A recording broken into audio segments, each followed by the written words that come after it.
Hola, ¿qué tal? Mi nombre es Diego Córdoba y hoy les voy a hablar sobre criptografía postcuántica integrada en servicios HTTPS. Antes que nada, me presento. Soy ingeniero en informática, soy de San Rafael Mendoza, en Argentina. Soy profesor universitario en la Facultad de Ingeniería de la Universidad de Mendoza, en la sede de San Rafael. Y también soy investigador en el Instituto de Informática de la Facultad de Ingeniería, también el capítulo San Rafael. Y en ese instituto estamos trabajando también sobre algunas cuestiones relacionadas con este tema de hoy, que es criptografía neuronal, así que ya enseguida les voy a dar un poquito un avance de eso. Soy cofundador e instructor online en Juncotic y soy casi magíster en teleinformática. Hace unos años hice una maestría en teleinformática, todo lo que tiene que ver con comunicaciones en redes y demás, todo lo que es TCP/IP. Y como tesis de esa maestría estoy trabajando con implementaciones de criptografía postcuántica integradas en entornos open source, particularmente trabajando con HTTPS. Así que un poco el tema de la charla de hoy es resumir un poco lo que estoy trabajando en mi tesis de posgrado. Bien, un poco el roadmap de esta charla. Vamos a introducir algunos conceptos básicos de criptografía, más que nada para entender algunos criptosistemas, no con demasiado detalle, simplemente para tener algunos criptosistemas en la mente, porque algunos de esos criptosistemas son vulnerables a ataques realizados desde computadoras cuánticas. O se cree que son vulnerables porque esto también es todo muy teórico y todo muy a futuro. Así que la idea es introducir esos criptosistemas, ver por qué una computadora cuántica podría llegar a romper ese tipo de cifrado que usamos hoy en día prácticamente en todos lados. Y vamos a ver algunas alternativas a esos criptosistemas basados en otras cuestiones matemáticas distintas de lo que usamos hoy en día en Internet, en HTTPS, por ejemplo, que son resistentes a ese tipo de ataques. Les voy a mostrar algunas implementaciones de software, les voy a mostrar algunas de las implementaciones que yo he estado trabajando, más que nada en mi tesis, y vamos a hacer una pequeña prueba de concepto con una implementación que está bastante buena para lograr armar un servicio HTTPS que corra con algunos algoritmos resistentes a computadoras cuánticas. Parece bastante complejo, pero en realidad no es tanto. Finalmente vamos a exponer algunas conclusiones, tanto de esta prueba de concepto como de las otras pruebas que yo he estado haciendo en mi tesis. Y vamos a ver algunas perspectivas de aquí a algunos años, cuál es el lineamiento que tienen estos esquemas postcuánticos o, digamos de acá a los próximos 5 10 15 años, en un futuro bastante cercano, cuál sería o qué es lo que se espera que pase con las computadoras cuánticas, con los criptosistemas postcuánticos, las vulnerabilidades que se puedan llegar a encontrar y demás. Bien, seguridad basada en criptografía. Esto por ahí van a encontrarse en alguna bibliografía que agrega algunos ítems, otra que lo sacan. Básicamente me interesa que tengamos en la mente que en un criptosistema clásico, como este que se ve aquí en pantalla, donde un emisor le envía un mensaje a un receptor, para que esa comunicación sea segura y no sea, digamos, vulnerada por ningún atacante, como esta maquinita roja que puse acá en el medio, necesitamos que se cumplan al menos tres aspectos fundamentales que son la privacidad, la autenticidad y la integridad de la información. Privacidad es, por ejemplo, hagámoslo con un caso práctico para que se entienda bien, yo les mando un mensaje a ustedes y ustedes de alguna manera pueden descifrar ese mensaje. Si yo lo cifro, lo codifico de alguna manera, se los envío a ustedes y ustedes lo pueden decodificar con algo que ustedes tienen, que es una clave, que puede ser la misma o no que la que usé yo para cifrarlo, porque eso depende del criptosistema que usemos. Pero la cuestión es que ustedes pueden ver ese contenido porque yo los autorizo a ustedes a verlo. Y el atacante, en este caso el que ve pasar el tráfico de red con ese contenido cifrado, el chino básico, como le digo en el común de los casos, ese contenido no lo puede ver y no tiene tiempo computacional tampoco de romper ese tipo de cifrado para ver el contenido en texto plano, que es el contenido sin ningún tipo de cifrado, lo que yo les mandé a ustedes. Eso es privacidad. Si logramos eso, yo encripto algo, se los mando a ustedes, ustedes lo desencriptan, lo pueden ver y ningún atacante en el medio puede verlo, estamos cumpliendo con privacidad.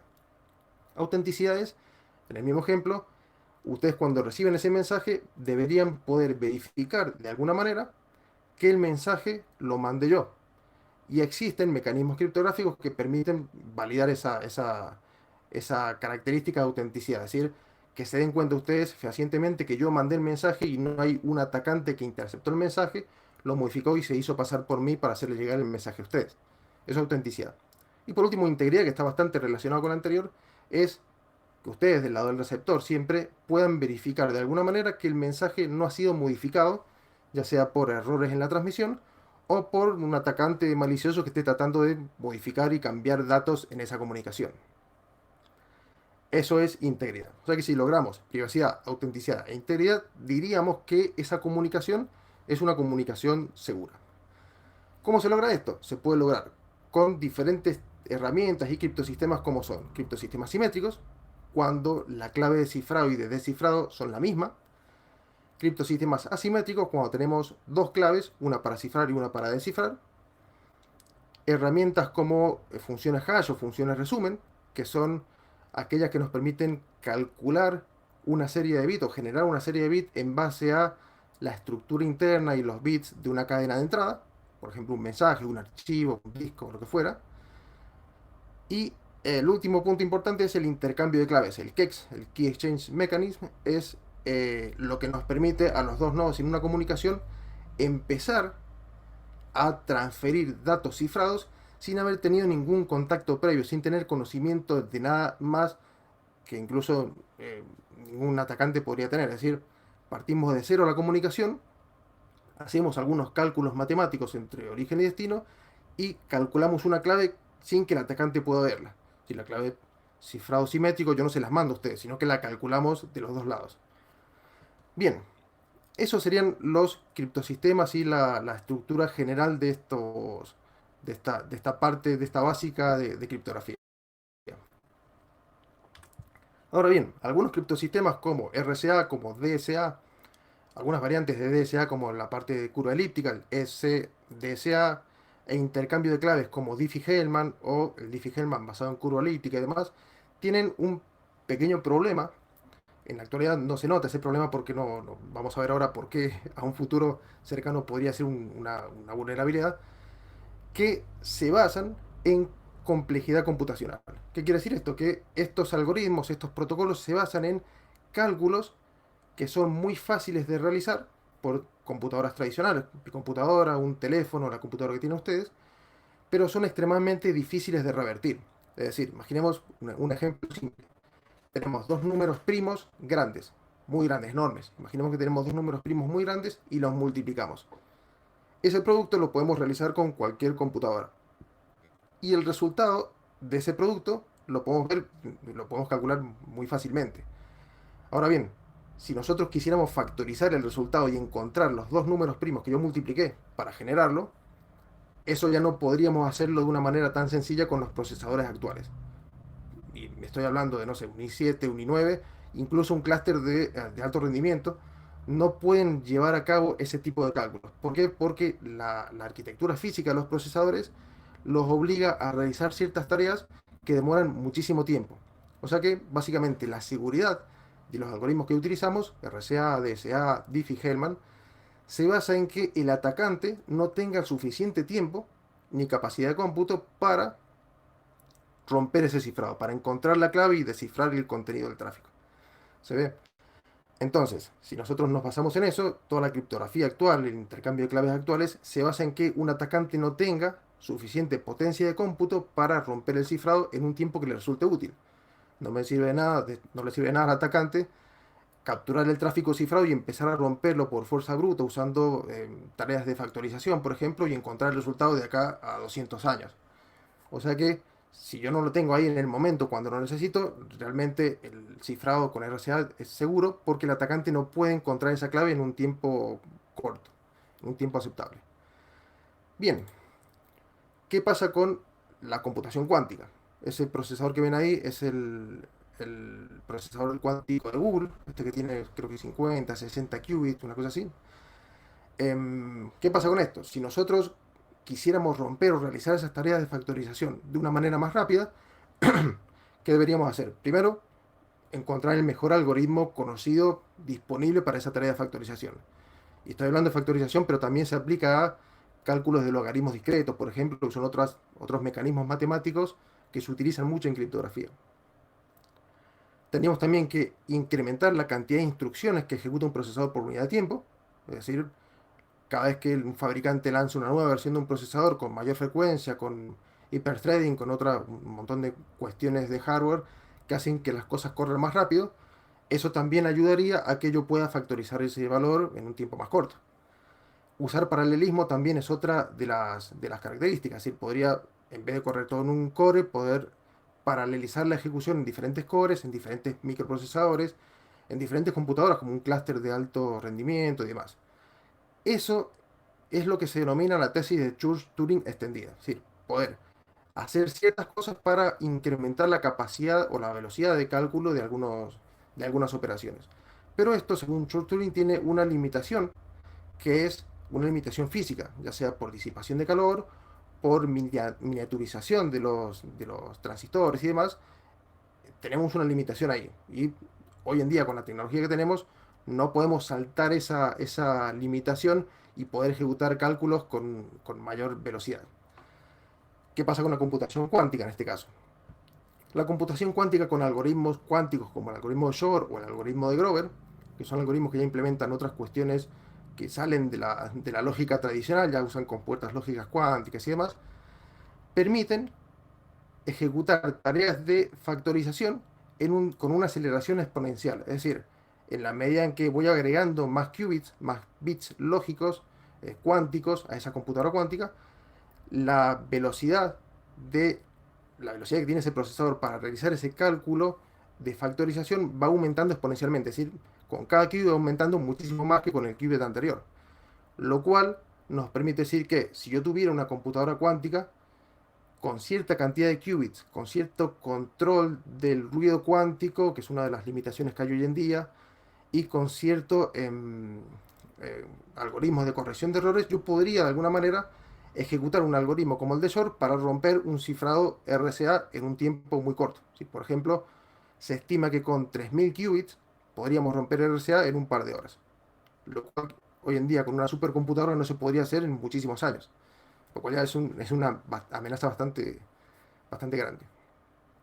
¿Y por qué es grave todo esto? Porque RCA, Diffie-Hellman, estos algoritmos que se consideran vulnerables al criptoanálisis cuántico, que es este criptoanálisis llevado a cabo con computadoras cuánticas, se utiliza en la capa TLS en TCP/IP. O sea que básicamente todos los protocolos de aplicación, o casi todos los protocolos de aplicación, delegan su seguridad en una capa TLS de TCP/IP que hace que el protocolo común y corriente como HTTP pueda generar tráfico cifrado a través de TLS, SSL TLS.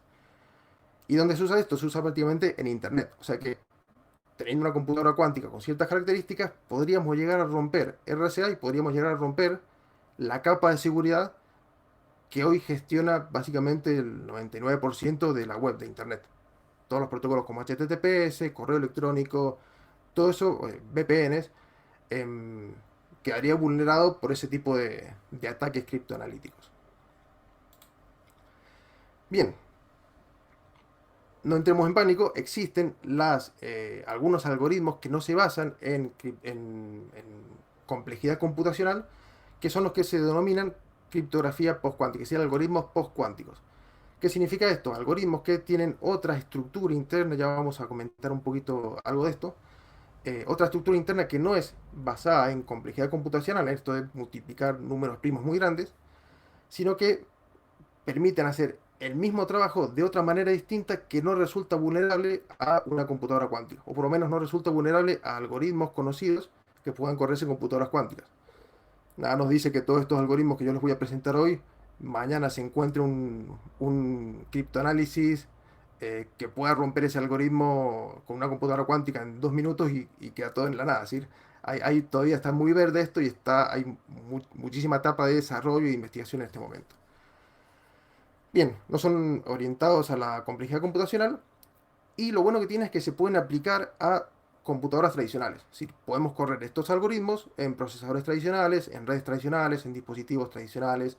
No hace falta un hardware especial como si ocurre con la criptografía cuántica, que es otro de los temas que muchas veces se confunde.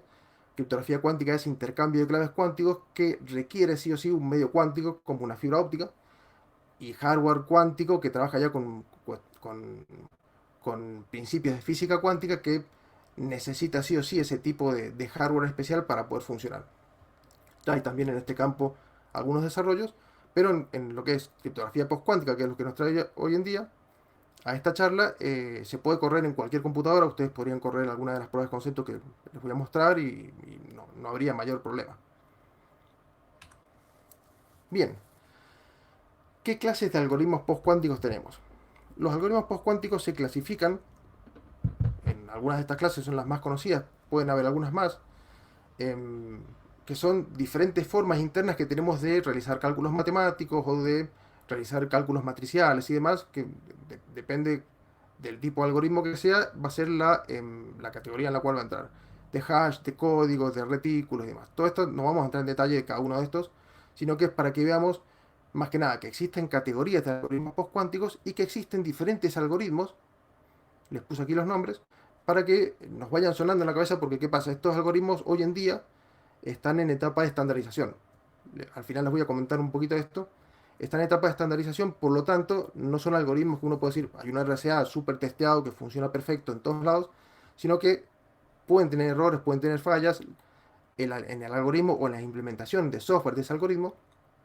Entonces, esto todavía no está fijo, está en estandarización, pero son algoritmos candidatos muy fuertes, es decir, lo más probable es que muchos de estos y otros más queden estandarizados en los próximos años. Ya después les voy a comentar un poquito de eso. En cuanto a hash tenemos las firmas Merkle, en cuanto a código, cifradores como McElis, en retículo hay muchísimos algoritmos, hay mucho desarrollo acá adentro. NTrue, Frodo, New Hope, Ring Learning with Errors, eso son varias de las alternativas. En la categoría de ecuaciones cuadráticas multivariables tenemos el Hidden Field Equation, el HFE, y algunos otros, son algunos de los que yo les muestro, nada más, no son todos. En isogenia supersingular, SIDH, Psych, son algunos algoritmos que van a sonar bastante en los próximos años. Y de clave secreta, el algoritmo AES. Esto es porque hay una categoría que es de clave secreta, que son algoritmos postcuánticos, o sea, resistentes a ataques cuánticos, pero no necesariamente nuevos. Es decir, se sabe que un algoritmo como AES, que es un algoritmo simétrico actual, es vulnerable a una computadora cuántica, pero en la medida que yo aumento el tamaño de la clave, en vez de usar 128 bits o 156, lo llevo, no sé, 1024, ya voy a necesitar también una computadora cuántica más grande. Es decir, estaríamos dificultando a una computadora cuántica romper también ese algoritmo. Así que, si aumentamos el tamaño de la clave, AES también sería un algoritmo postcuántico. De todos estos, vamos a centrarnos en los de retículo. Como les comento, hay muchísima variedad, hay bastante desarrollo en esta categoría. Y uno particular es NTrue, que es el que un poco les voy a mostrar hoy en la prueba de concepto de esta charla. Bien, ya vimos un poco la teoría, cómo funciona todo, es decir, qué algoritmos tenemos, qué categorías, por qué una computadora cuántica podría llegar a romper esos algoritmos. Ahora tenemos que ver cómo le damos vida a esto, cómo hacemos funcionar estos algoritmos en un mundo real. Y para eso existen algunas ya implementaciones de software, como el OpenSSL para criptografía tradicional. Existe el proyecto OQS, Open Quantum Safe, que es uno de los más redonditos hoy en día, los que más ha logrado, digamos, encapsular bastantes algoritmos y como nuclear toda la parte de criptografía postcuántica de Internet. La gente en general va a ir directamente al proyecto Open Quantum Safe, por más que haya después algunas ramificaciones. Y esta gente creó una biblioteca que se llama libOQS, que es la que aparece ahí, y la combinaron con el OpenSSL tradicional, la versión 1.0.2 y la versión 1.1.1. La 1.0 ya está obsoleta. Después, si alguno tiene alguna agregado por esto, el 1.0.2 tiene negociación de cifra suite que el 1.1.1 no tiene, pero bueno, son algunos detalles. Si alguno quiere después ampliar, tiene mi contacto y me puede escribir. Esta gente creó esa biblioteca, la enlazó con el OpenSSL y creó lo que se conoce como OQS OpenSSL. Es un OpenSSL que soporta algoritmos postcuánticos. Existen otros proyectos como el Boring SSL de Google. Ellos también tomaron el libOQS y lo linkearon con su Boring SSL para brindar servicios postcuánticos con esa implementación. La VPN postcuántica de Microsoft, el PQCrypto VPN, que no es ni más ni menos que el OpenVPN. Como sabemos, el OpenVPN trabaja en capa 7 en TCP/IP y delega toda su seguridad en TLS. en SSL TLS, o sea, en OpenSSL básicamente en software. Lo que hizo Microsoft fue tomar el OpenVPN y el OQS OpenVPN del proyecto Open Quantum Safe y enlazarlos y hacer que el OpenVPN corra con una capa de seguridad post-cuántica en el medio. Pero tenemos ahí ese proyecto que está bastante bueno y está bastante logrado y estable. OQS OpenSSH también es un proyecto de terceros que incorpora OQS a OpenSSH. Y después hay algunas implementaciones como Wolf SSL, que no es tan conocida como el OpenSSL. Es más chiquita, es bastante más chiquita que OpenSSL, está orientada a Internet de las Cosas, a dispositivos embebidos. Y si bien no tiene tanto desarrollo a nivel postcuántico, sí existe bastante, o sea, no hay mucha documentación tampoco. De hecho, me he estado contactando con los desarrolladores y con el soporte para ver cómo podíamos hacer algunas cosas. eh, para enlazar el Wolf SSL con algún mecanismo postcuántico como NTRU. Encontré el NTRU porque es uno de los que más desarrollado está en ese campo. Y bueno, la prueba de concepto de hoy va a ser básicamente trabajar un poquito con Wolf SSL y NTRU, el linkeo este con la parte post-cuántica en, en Wolf SSL. Existen otros proyectos, no los voy a nombrar a todos, pero para que tengan una idea que hay varios que ya están migrando, pensando un poco a futuro cómo hacer la parte de cifrado post-cuántico. Y existe la criptografía neuronal, que si bien no entra en las categorías de algoritmos post-cuánticos que les mencioné recién, sí es un mecanismo de intercambio de claves basado en la sincronización de redes neuronales de tipo Triparity Machine, los TPM, remotas, a través de sincronización de los pesos de las neuronas y demás, que, bueno, si bien no entran en las categorías, se considera también post-cuántico porque es un tipo de sincronización que no se basa en complejidad computacional. Entonces, se supone que no es vulnerable, de nuevo, a una computadora cuántica. Ese es uno de los proyectos que estamos trabajando acá en el instituto. Bien, un poquito la prueba de concepto de WolfSSL que les voy a mostrar ahora. ¿Por qué WolfSSL y no OQS y OpenSSL que está muchísimo más desarrollado? Porque eh, precisamente por eso, el OQS OpenSSL ya está casi todo hecho. Hay imágenes Docker, uno puede bajárselas, correrlas, ejecutar cliente servidor, anda todo de maravilla. Si bien por ahí algunas cosas hay que rebuscárselas un poquito más, pero anda bastante bien. WolfSSL es una implementación bastante más precaria en la, no el Wolf en sí, porque el Wolf funciona muy bien, sino en la integración con otro tipo de algoritmos, como NTRU en este caso, que es el que les voy a mostrar. Y bueno, me he tomado como un desafío hacer esa integración de Wolf SSL con la librería de NTRU, ver algo de QSH de NTRU, vamos a ver un poco esto ahora, y hacerlo funcionar y bueno, integrarlo con Apache para ver si esto podía levantar un servicio web post cuántico con HTTPS. WolfSD lo bueno que tiene es que ya nos da, aparte de algunas claves y certificados que les voy a mostrar enseguida, nos da un código cliente y un servidor de ejemplo para hacer la comunicación. Entonces yo puedo directamente ejecutar el servidor, ejecutar el cliente, conectar y ver, capturar el tráfico de red, ver qué cifra suite están negociando, ver todo el trasfondo que hace el TLS por atrás. Y todo esto es open source, así que se pueden ver los códigos, se pueden modificar. Yo he tocado algunos códigos para mostrarles hoy acá. Bien, vamos a hacer un poquito el roadmap de esto. El Wolf SSL combinado con QSH, ahora vemos qué es. El Wolf SSL con NTRU y después toda la combinación con Apache para que podamos montar un servicio HTTPS post cuántico. Bien, ¿qué es QSH? QSH o Quantum Safe Hybrid o Quantum Safe Handshake, se lo van a encontrar así también en la bibliografía. Es una cipher suite y esto es cuando nosotros establecemos una comunicación TLS, cliente-servidor envían y reciben varios mensajes y entre esas cosas negocian algunos algoritmos de intercambio de claves, algoritmos de cifrado asimétrico, de cifrado simétrico y de hash para integridad y demás. Y todo ese conjunto de algoritmos que negociaron cliente y servidor se denomina cipher suite. QSH viene a ser una cipher suite adicional que uno puede agregarle a una cipher suite tradicional para agregarle, añadirle a esa cifra suite tradicional algunas cuestiones postcuánticas, algunas negociaciones postcuánticas que le den a la cifra suite tradicional un soporte contra ataques de criptoanálisis cuántico. Lo que hace el QSH es utilizar claves efímeras, es decir, claves que se generan una sola vez, se utilizan en ese momento y se descartan, con algoritmos postcuánticos como NTRU, como HFE y demás. Es decir, eso está bastante bien documentado dentro de lo que es el QSH. Pero lo usa con claves efímeras, es decir, usamos en realidad una cipher suite tradicional, con RCA por ejemplo, con Diffie-Hellman, y agregamos un cachito de QSH para darle una impronta y un más uno a la seguridad contra computadoras cuánticas. INTRU es un algoritmo asimétrico postcuántico real, digamos, es un algoritmo completo, similar a RCA si se quiere, un algoritmo que tiene clave pública, clave privada, similar a RCA en el funcionamiento como un algoritmo asimétrico en general, pero es mucho más chica la clave de NTRU que la de RCA. Y eso hace que NTRU tenga un rendimiento muchísimo mejor que el de RCA.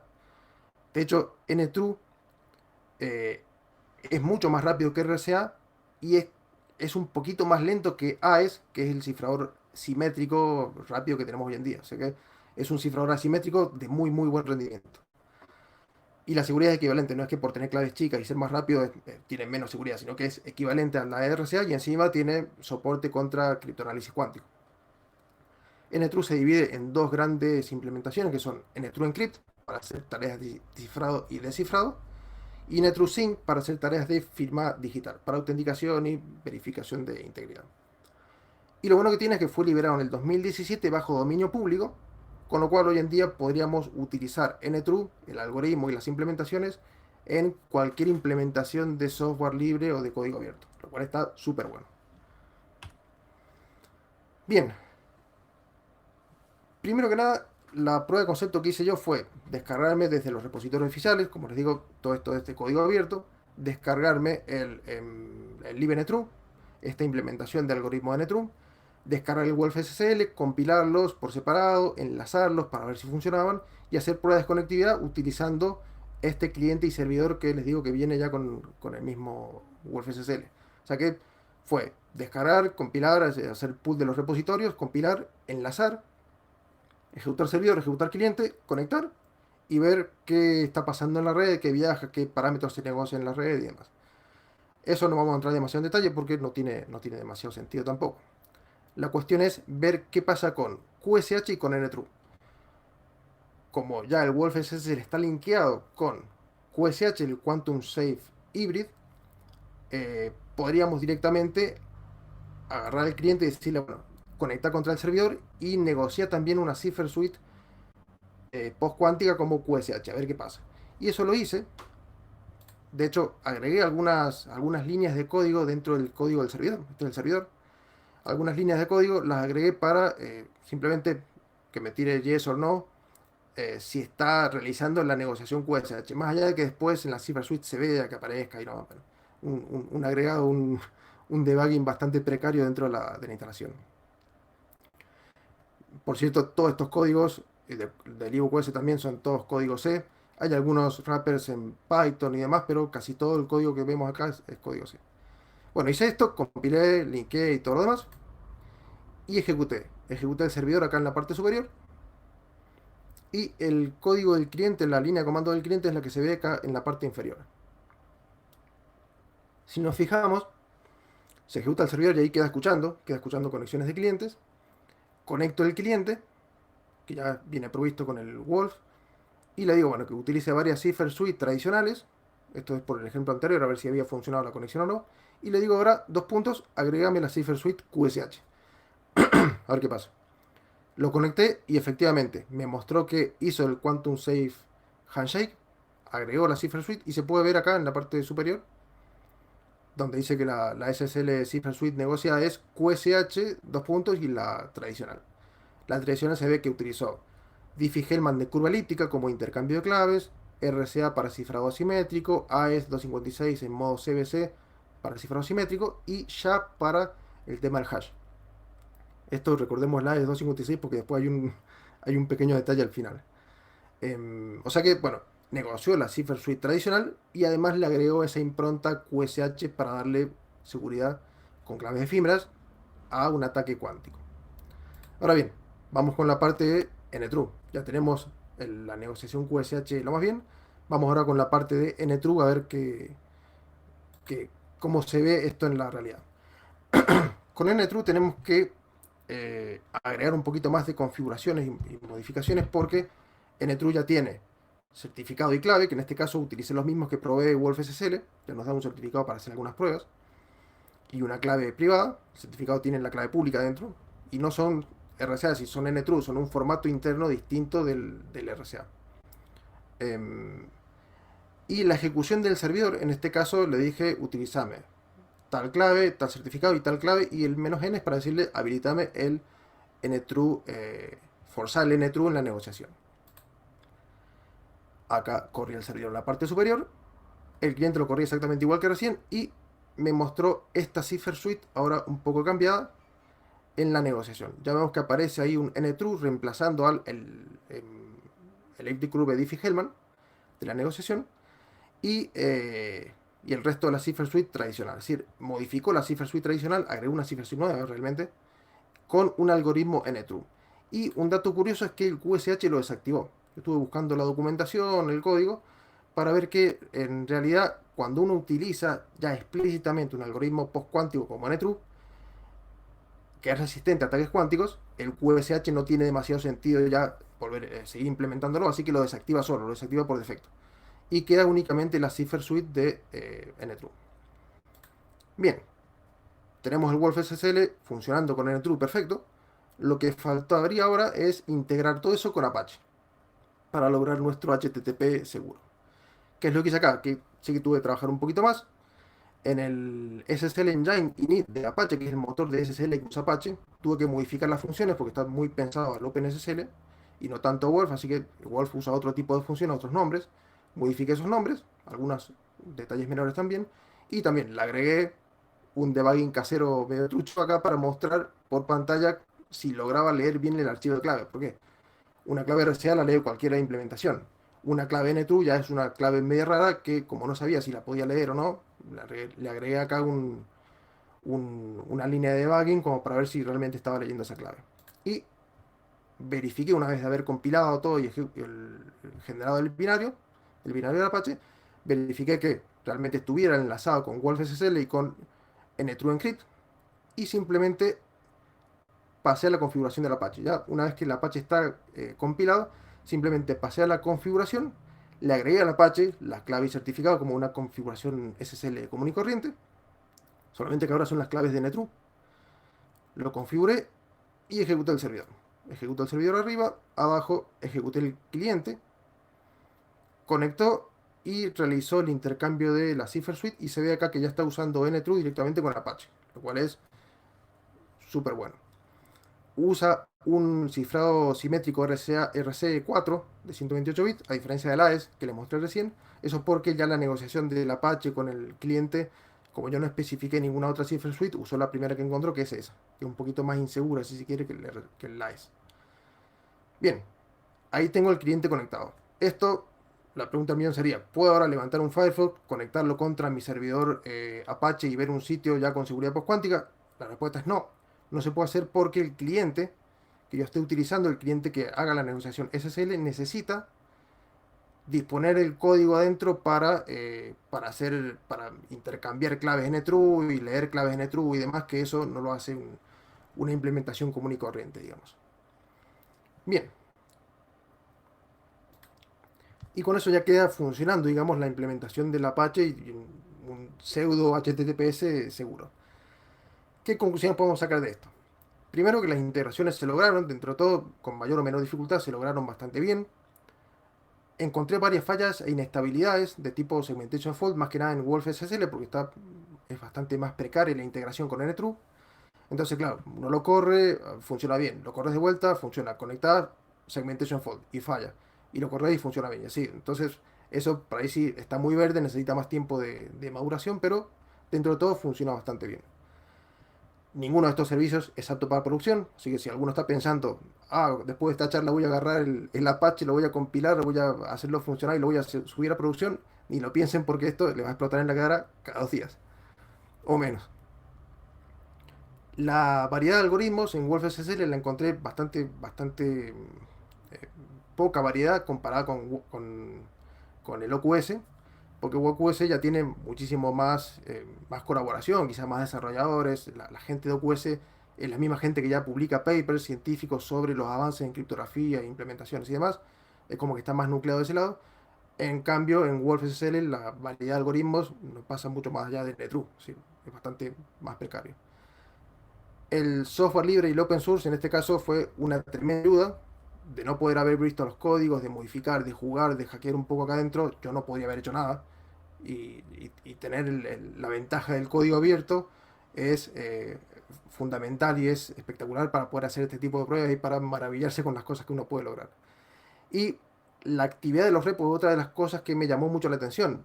Por ejemplo, el liboqs, el repositorio Git de ese proyecto, es súper activo. Yo creo que todas las semanas, si uno hace Git pull, se encuentra con nuevos cambios, y nuevos algoritmos y nuevas modificaciones y fixes dentro de ese repositorio, lo cual da también una idea de que la comunidad está muy activa en este sentido, tratando de lograr lo antes posible algoritmos que funcionen, integraciones que funcionen bien. Bien, y por último, ya para cerrar, em, les voy a comentar un poquito cuál es la perspectiva de acá a 5 o 10 años de toda esta parte de criptografía postcuántica, las computadoras cuánticas, de que si hay que temer ahora o no. Primero se tienen que estandarizar los algoritmos. Eso que les mostré no están estandarizados, están en prueba. El NIST en Estados Unidos es el organismo que está intentando, está nucleando un poco todo lo que es estandarización, y según los cronogramas, entre el 2022 y el 2024 recién van a estar surgiendo los primeros algoritmos estándar. O sea que estamos en etapas iniciales de lo que es todo el cifrado postcuántico. Después, una vez que estén estandarizados, hay que implementarlos en libOQS, en bibliotecas de ese estilo, en libNTrue, en OpenSSL y demás. Agregarlos a suite de seguridad. Por ejemplo, hay que agregarlos a WireGuard, hay que agregarlos a StrongSwan, por ejemplo, para IPsec, a OpenVPN, a un montón de herramientas, a OpenSSH, a un montón de herramientas que uno utiliza hoy en día que utilizan criptografía. Los protocolos también, a TLS 1.2, TLS 1.3 también quizá haya que modificar algunas cosas, más que nada el 1.2, porque lo que es el QSH modificaría algunos mensajes que manda el protocolo. En 1.3 ya se agregan como algunas cipher sheet de Diffie-Hellman de curolítica dentro, como un dato más dentro de la negociación, y no cambia el protocolo en sí. Pero en 1.2 creo que sí. Y bueno, hay que actualizar el software y hardware. Tengan en cuenta que hoy en día, por ejemplo, las computadoras de bordo de los coches que están saliendo ahora van a estar funcionando, muchas de ellas sin ningún tipo de actualización, por los próximos 10, 15, 20 años. Entonces, si me dicen mañana sale una computadora cuántica y el RSA queda vulnerable, ese auto va a estar vulnerable hasta que salga de su vida útil, prácticamente. Y esa migración va a tomar mucho tiempo. Se calcula que desde que se estandaricen los primeros algoritmos, mínimo son 20 años que vamos a estar para lograr esa migración completa y dejar de usar algoritmos obsoletos.